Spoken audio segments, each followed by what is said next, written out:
네, 오늘 하나님께서 우리에게 주신 말씀은 고린도전서 9장 19절에서 27절까지입니다. 여러분과 제가 한 절씩 교독하고 마지막 절은 함께 읽도록 하겠습니다. 내가 모든 사람에 대해 자유로우나 스스로 모든 사람에게 종이 됐습니다. 이는 내가 더 많은 사람을 얻기 위해서입니다. 유대 사람들에게 내가 유대 사람처럼 된 것은 유대 사람을 얻기 위해서입니다. 나 자신은 율법 아래 있지 않지만 율법 아래 있는 사람들에게 내가 율법 아래 있는 사람처럼 된 것은 그들을 얻기 위해서입니다. 내가 그리스도의 율법 아래 있기 때문에 하나님의 율법을 떠난 사람이 아니지만 율법 없는 사람들에게 율법 없는 사람처럼 된 것은 그들을 얻기 위해서입니다. 연약한 사람들에게 내가 연약한 사람처럼 된 것은 연약한 사람들을 얻기 위해서입니다. 내가 여러 사람에게 여러 모양이 된 것은 어떻게든지 몇 사람이라도 더 구원하기 위함입니다. 내가 복음을 위해 이 모든 일을 하고 있습니다. 그것은 내가 복음이 주는 복에 참여하기 위함입니다. 경기장에서 경주자들이 모두 힘껏 달리지만 상을 받는 사람은 오직 한 사람뿐인 것을 여러분이 알지 못합니까? 이와 같이 여러분도 상을 받기 위해 달리십시오. 경기에 참가하는 사람은 누구나 모든 일에 절제합니다. 그들은 썩어 없어질 면류관을 얻으려고 절제하지만 우리는 썩지 않을 것을 얻으려고 절제합니다. 그러므로 나는 목표가 없는 것처럼 달리지 않고 허공을 치듯이 싸우지 않습니다. 함께 읽겠습니다. 내가 내 몸을 복종시키는 이유는 내가 다른 사람에게는 복음을 전하고 도리어 나 자신은 버림받지 않도록 하기 위함입니다. 아멘. 오늘도 주님의 은혜가 우리와 함께 동일한 그 은혜 가운데 이 풍성함을 누리시기를 소망합니다. 어제 말씀에 이어서 오늘 본문은 복음을 어떻게 전해야 하는가에 대해 바울은 전합니다. 19절 다시 한번 읽도록 하겠습니다. 내가 모든 사람에 대해 자유로나 스스로 모든 사람에게 종이 됐습니다. 이는 내가 더 많은 사람을 얻기 위해서입니다. 바울은 예수 그리스도를 만나기 전, 그러니까 사도가 되기 전이죠.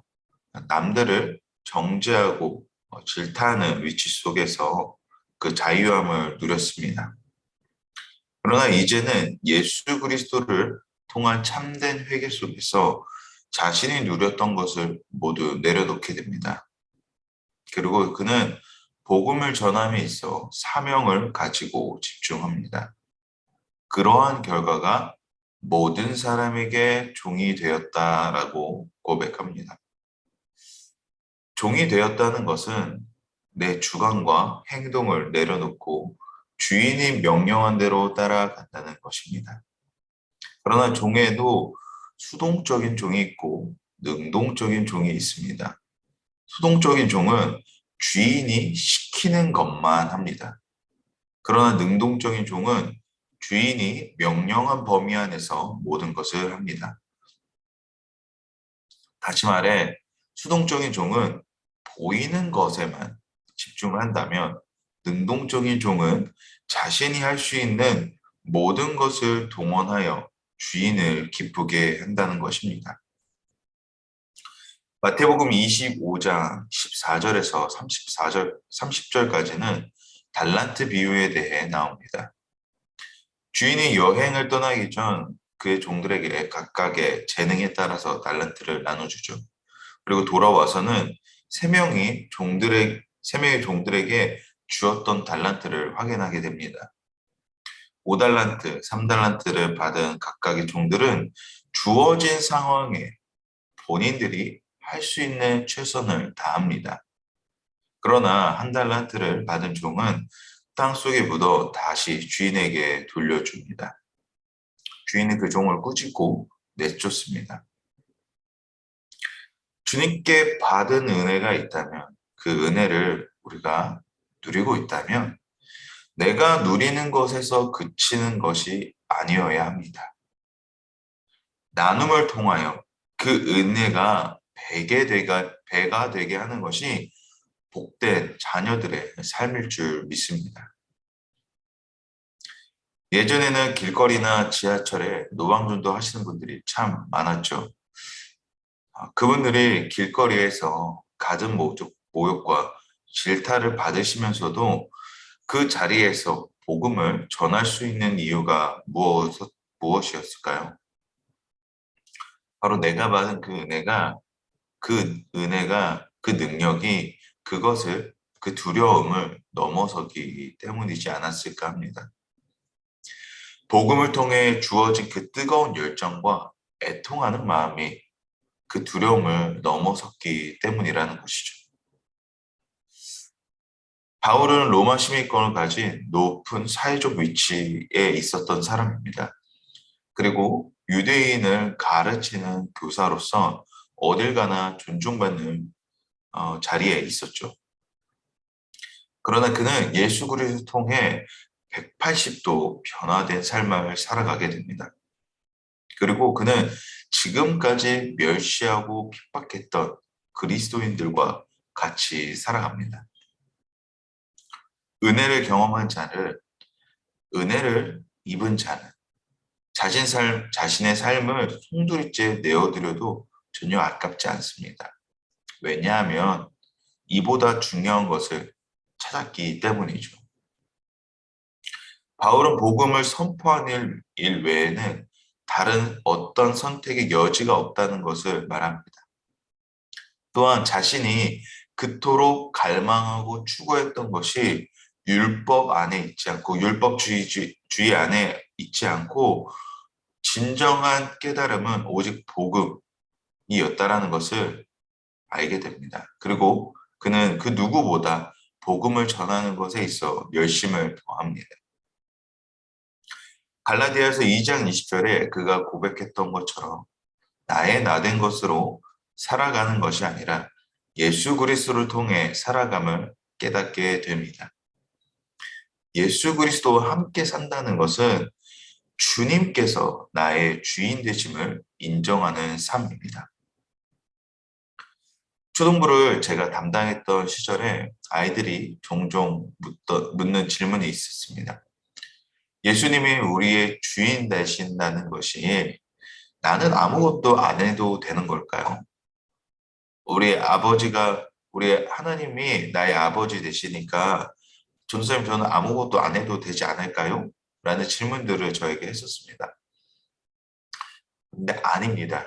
예수님이 우리의 주인 되심을 안다면 오히려 복음을 향한 발걸음을 그 뜨거운 열정을 멈출 수가 없다라는 거죠. 그 뜨거운 열정과 소망이 나의 심장을 뛰게 만들기 때문입니다. 그 받은 은혜가 넘쳐 어디서나 나누고 싶은 그 뜨거움이 내 안에 자리 잡게 됩니다. 그렇게 우리는 섬김의 자리에 있게 되는 것이겠죠. 20절과 23절 함께 보도록 하겠습니다. 20절과 23절까지는 바울이 자신의 처지에 대해 말하고 있습니다. 이전에는 가장 높은 위치에 있었다면 이제는 가장 낮은 곳에서 섬깁니다. 섬기는 과정은 분명히 쉽지 않았을 것입니다. 과거 핍박했던 사람들로부터 시작해 그리고 유대인들에게 받는 정말 많은 비난들이 있었을 것입니다.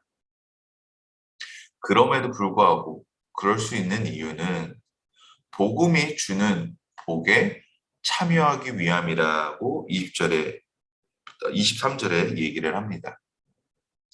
실제로 바울은 율법을 준수하려고 애쓰는 모습을 보여줍니다. 또한 약한 자들에게 자신의 권위를 세우지도 않았으며 오히려 약한 자와 같이 행동했습니다. 바울의 삶은 약한 자들을 위해 자신의 생명을 주셨던 예수 그리스도의 생활 패턴에 응하여 그대로 순종하며 따라갑니다. 바울이 궁극적으로 말하고자 했던 것은 무엇이었을까요? 바울 자신이 복음에 참여하기 위함이 아닌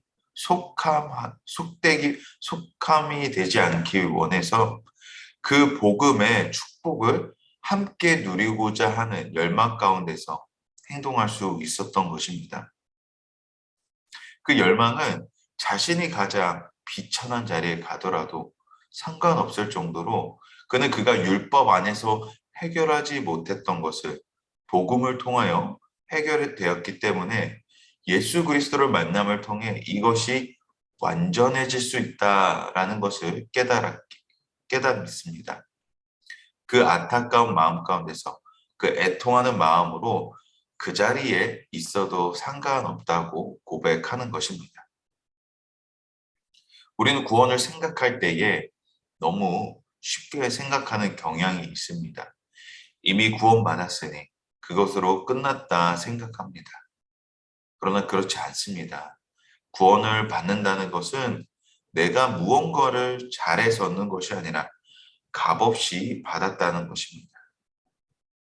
구원을 받은 자들에게 주님은 명령하십니다. 내 양을 먹이라 값없이 받은 은혜를 나누라 하십니다. 주님께서 우리에게 명령하셨다라는 것은 단순히 나 자신만이 누리라고 하는 것이 아니라 이 누림이 선포가 되고 나눔이 되기를 주님께서 원하고 바라신다라는 것입니다.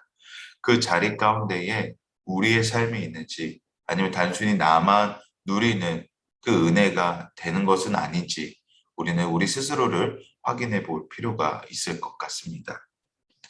24절 함께 읽도록 하겠습니다.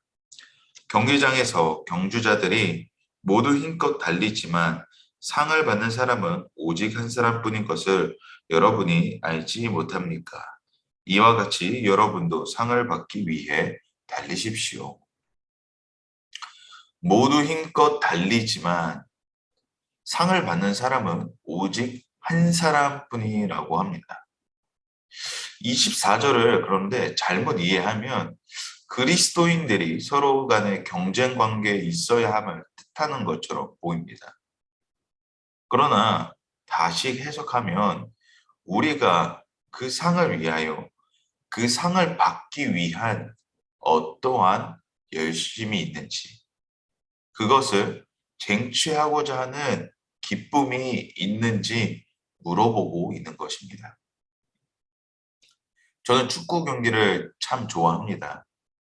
그래서 국가대표의 경기가 있으면 핸드폰 스케줄에 알람을 1시간, 30분, 그리고 또 10분 이런 식으로 계속해서 기억하려고 합니다.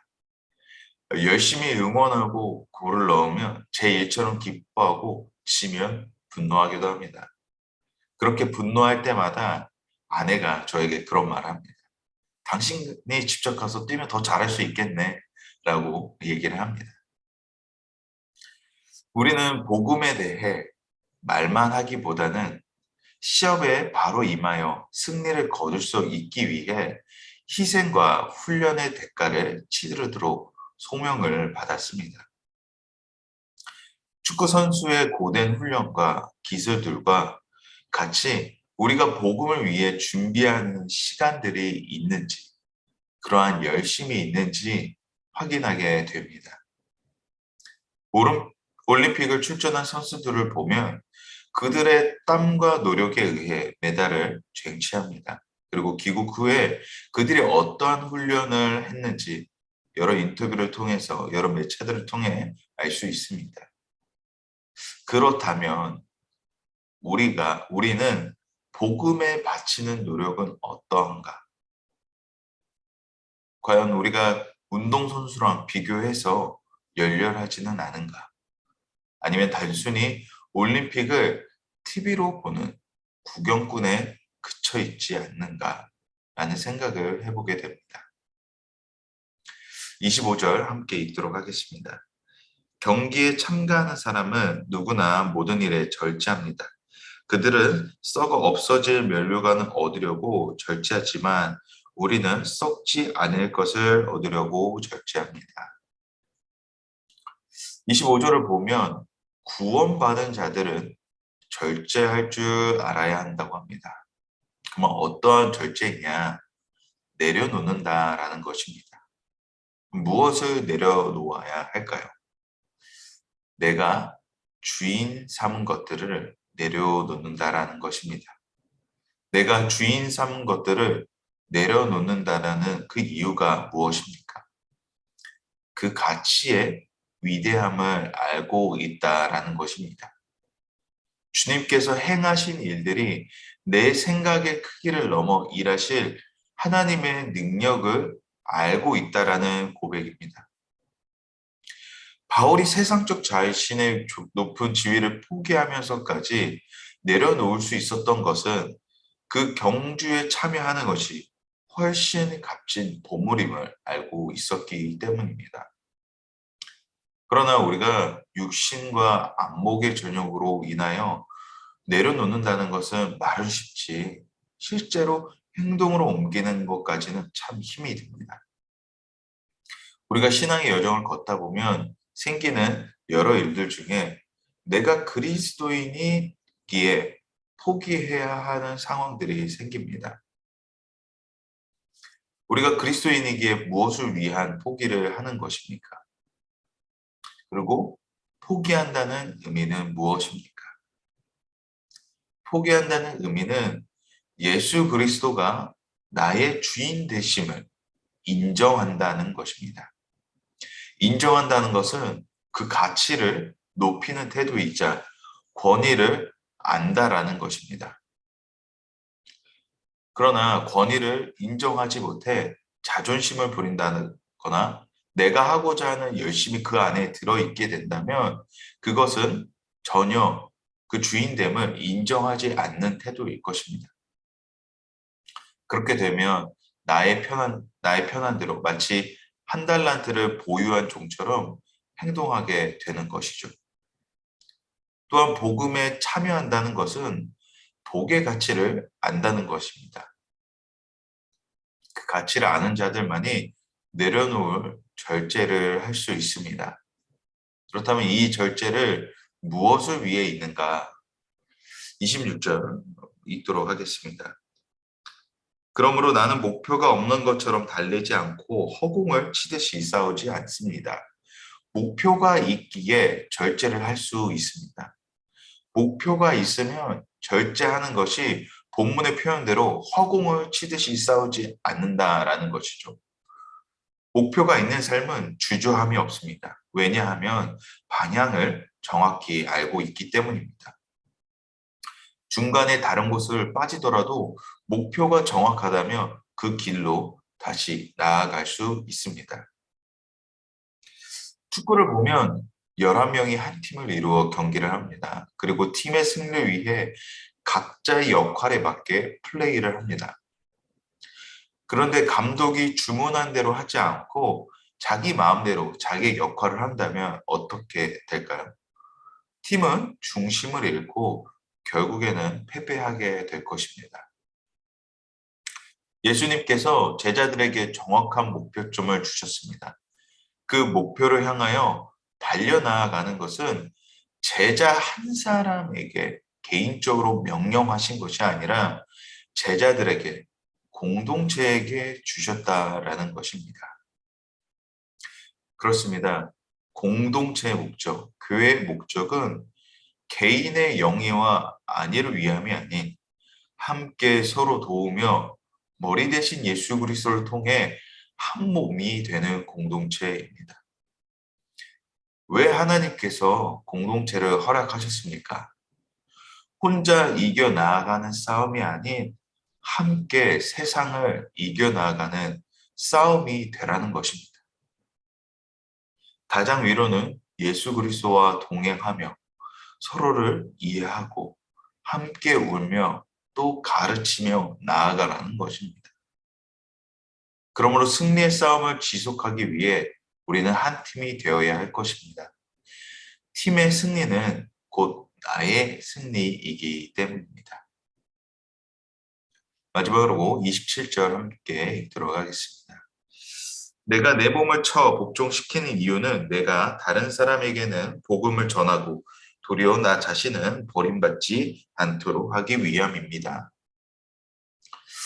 바울은 자신의 몸을 쳐 복종시키라 합니다. 무엇 때문에 자신의 몸을 쳐서라도 복종시켜야 합니까? 바로 팀을 위해서, 공동체를 위해서입니다. 최근 인상적인 인터뷰를 하나를 보게 되었는데, 손흥민 선수가 영국 프리미어리그에서 아시아인 최초로 득점왕 자리를 놓고 1, 2위를 다투고 있습니다. 1위랑의 골 차이는 단 2골 차이밖에 나지 않습니다. 시즌이 막바지가 되어 이제는 3경기밖에 남지 않았습니다. 그 큰 기대 속에 있을 때 첫 경기가 벌어졌습니다. 토트넘이란 손흥민 선수가 소속돼 있는 팀입니다.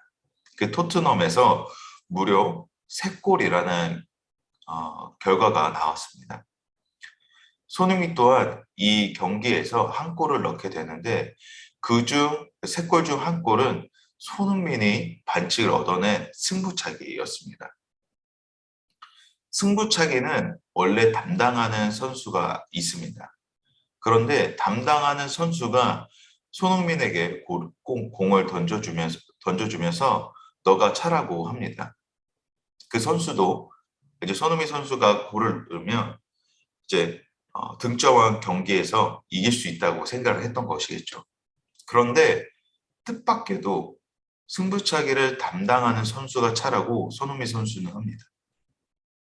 만약에 손흥민 선수가 승부차기를 넣었으면 이제 1위랑 동점이 되어 축구 역사상 그리고 또 본인 커리어에 엄청난 역사적 기록을 할 수 있는 것인데 왜 손흥민 선수는 승부차기를 하지 않았을까요?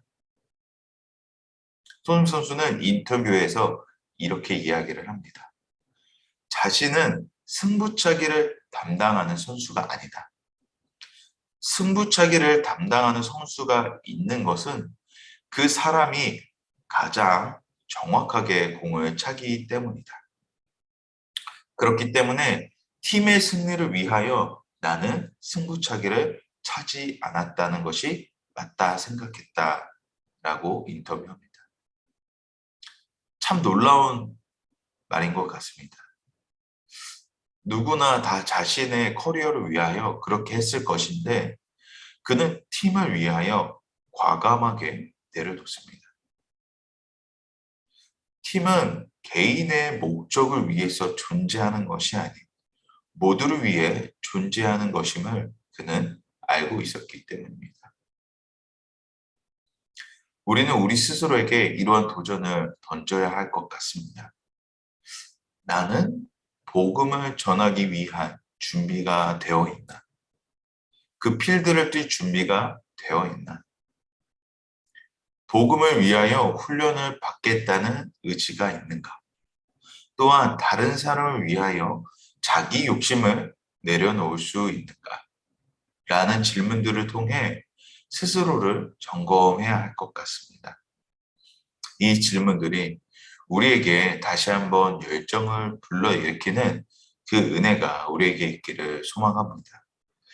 빌립보서 4장 14절에 이렇게 고백을 하고 있습니다. 표대를 향하여 달려나감이 하나님께서 부르신 그 부름의 상을 위함임을 전달합니다. 훈련되어가는 여정이 여전히 어렵겠지만 주님이 동행하시는 그 여정은 여전히 우리에게 위로가 될 줄을 믿습니다. 그 믿음대로 우리의 한계를 뛰어넘으시는 주님을 의지하고 감사로 매일을 살아가는 우리 모두가 되기를 주님의 이름으로 축복합니다. 우리 함께 이 시간 기도하기 원합니다. 함께 기도하실 때에 예수 그리스도를 통해 주어진 복음이 우리 삶 속에 깊이 새겨지게 하여 주시옵소서. 표대를 향하여 나아갈 때에 주저함 없이 믿음의 눈을 들어 선포하게 하시고 구원의 여정 가운데에 그 기쁨을 누리는 완수하는 믿음의 자녀들 되게 하여 주시옵소서라고 우리 함께 이 시간 통성으로 기도하며 나아가도록 하겠습니다.